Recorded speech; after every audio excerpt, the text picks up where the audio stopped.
medyo bibilisan ko lang, no. Life as a former floor director.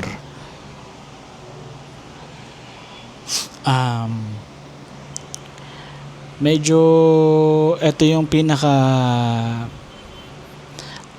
mataas na narating ko, no. Hindi ko inabot yung pagiging director kasi mahirap. Though kaya ko naman siya, pero yung time na yun mahirap ko nang abutin kasi hindi siya para sa akin, alam mo yun.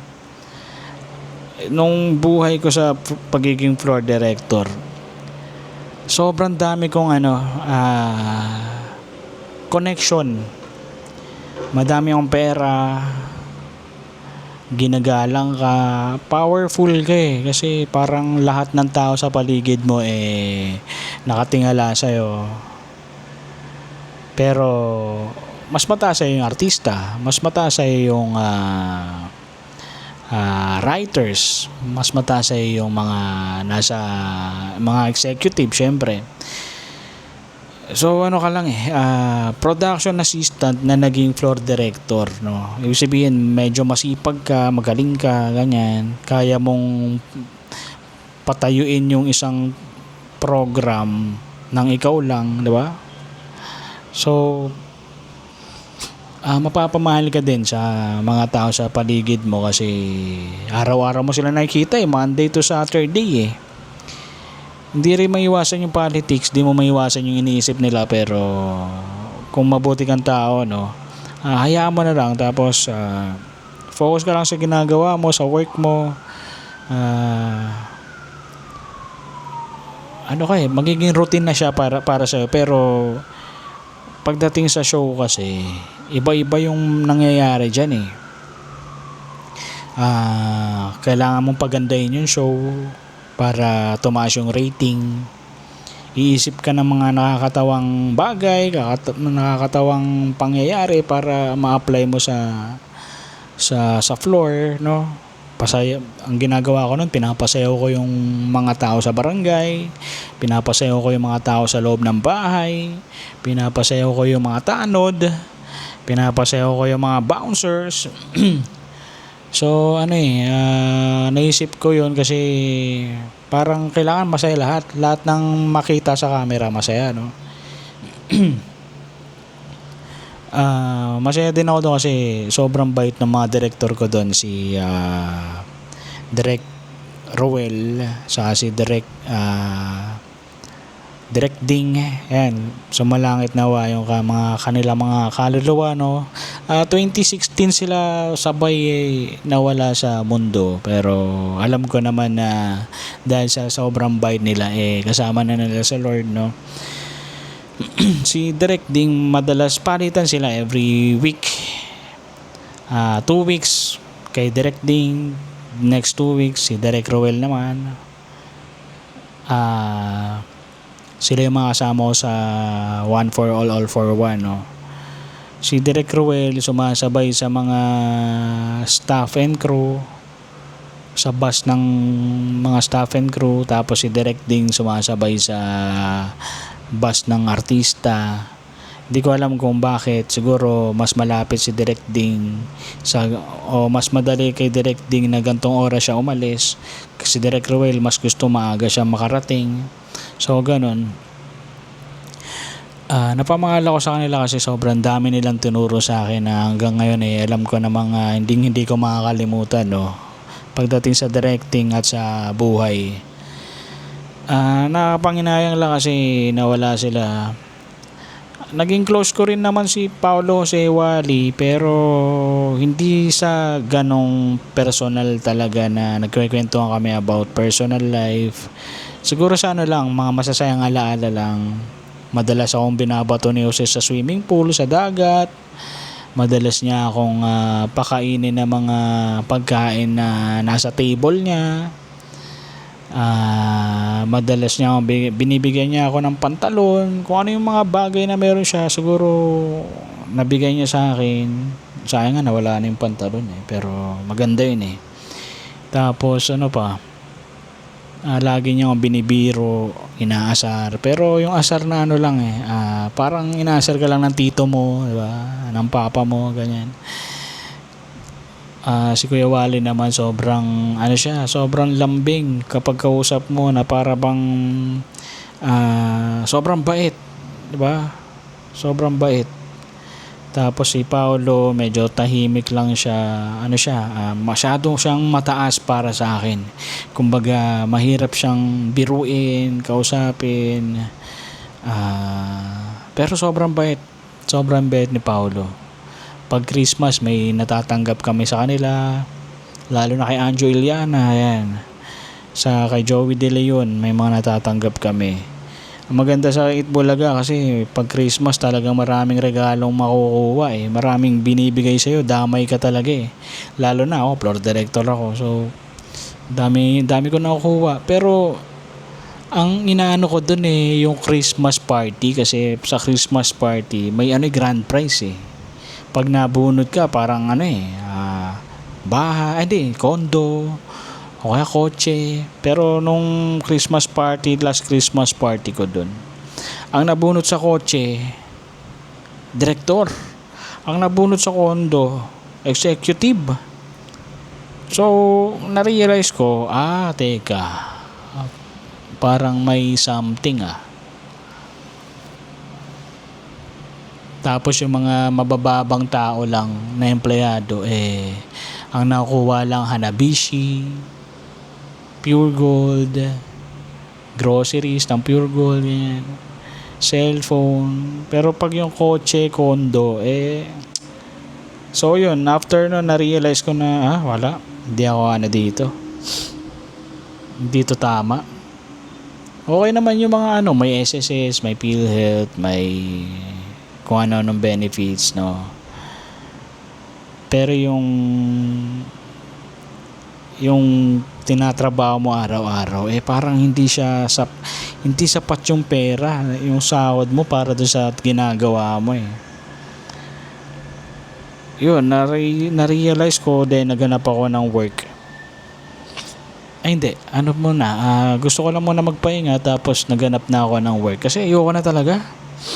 Pagkaliserye kaya Yadab, kung saan lugar kami, tapos para na akong gumagawa ng teleserye, alam mo yun, kakaliserye, no.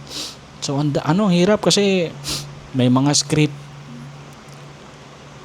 ko siya, i-imagine ko kung saan bagay itong scene na to. Maghanap ako ng bahay, doon ako magsushoot, doon ko dadalhin si Yayadab, si Alden, doon ko dadalhin yung mga si Paolo Sewadi. Dito sila maglalakad habang nasa camera, dito sila tatakbo, ito sasakyan nila. So madami kang iniisip, dami mong ginagawa, tapos yung sahod mo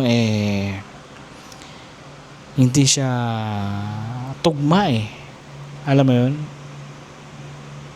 Sobrang, siguro kung medyo, kasi fresh grad lang ako nun nakuha nila ako, fresh grad ako so parang 5 years akong ganun, sunod-sunuran sa mga matataas, na parang alam ko parang yung bayad sa akin gusto ko magreklamo, kaso pwede kang alisin sa position mo, iba yung ipalit sa'yo, diba? Parang ganun So, tatahimik ka na lang talaga, hintay mo lang taasan yung sahod mo. Parang alam ko every year tumataas yung sahod mo, pero hindi siya ganun ka impactful no. Yun yung buhay ko sa pagiging floor director. Sa umaga, dadating ako ng 6 a.m. pa lang, nandun na ako 7 a.m. sa office. Pupunta ako sa guardhouse para kunin yung mga kailangan kong kunin, tapos ilalagay ko sa van. Then pag kumpleto na kami, yung production team, pag kumpleto na, ako yung madalas katabi ng driver kasi alam ko yung location So pupunta na kami, alis na kami sa office, papunta na kami ng barangay. Pagdating sa barangay, bababa ako, syempre kakain muna ako, hanapin namin yung standby area, kakain kami. Kasi may utility kami dun eh. Binibigyan kami ng pagkain, kape. Tapos, yun na. Pag okay na ako, pupunta na ako sa street kung saan gaganapin yung one for all, no. Hanapin ko yung kung saan ako magse-setup, kung saan yung mga camera, kung saan yung bahay na pagsusutan ko, kung saan gaganapin yung takbuhan. Lalapitan ako ng mga bouncers, ng mga lightsman, audioman, barangay. Ibibriefing ko yung barangay tanod, yung mga barangay tanod. Tapos ibibriefing ko yung mga tao sa barangay, mga residente sa barangay. After nun, aayusin ko na yung kalye serye. Hahanap na ako ng bahay kung saan magsushoot. Papasok ko yung camera, kakausapin ko yung director, papalagay na ako ng ilaw, ng audio, tapos babasahin ko yung script, buong script, kung ano yung mga kailangang gamit, ano yung hawak ni Paolo sa Ewali, ano yung sasakyan ni Yayada pagdadating, ano yung sasakyan ni Alden, mga ganyan eh. Sino yung mga extra na kailangan, maghahanap ako ng dancer kung may sasayaw, kakausapin ko yung boom boom pa kung ano yung gagawin nila, kakausapin ko yung mga extra, madami. Para ako naglalaro pero sobrang hirap guys, sobrang hirap ng pagiging floor director, no. After nun, yun na, live show na. Ito na yung sobrang nakakapagod na kasi tatakbo-takbo na ako dyan hanggang sa matapos yung show.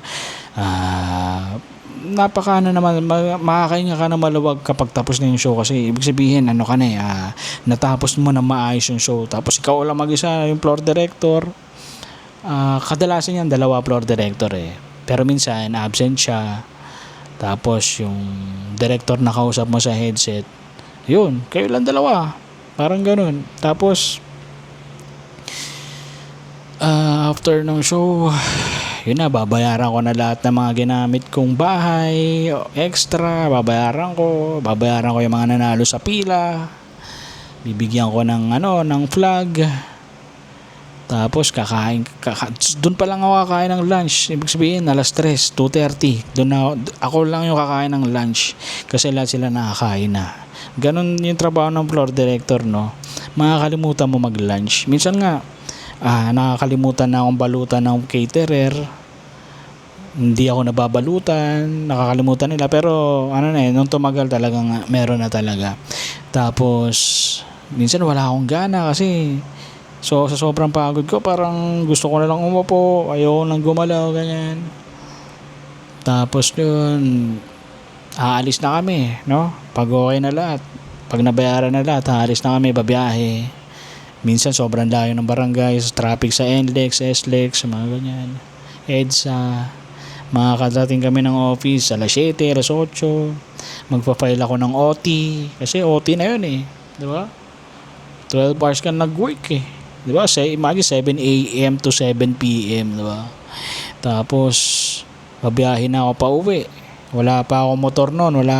May kotse ako noon pero natatraffic ako eh. Yung Prado, yung malaking sasakyan, natatraffic kasi ako eh. Kaya sobrang nakakapagod pag uwi. Tapos yun, buti may jowa pa ako noon. Kaya hindi ko alam kung bakit paano ko pa siya nasingit sa buhay ko noon, no. May van din ako noon, nirerentahan ng Itbulaga din. Yun, siguro yun yung buhay ko noon, no, sa loob ng 5 years. Yun lang.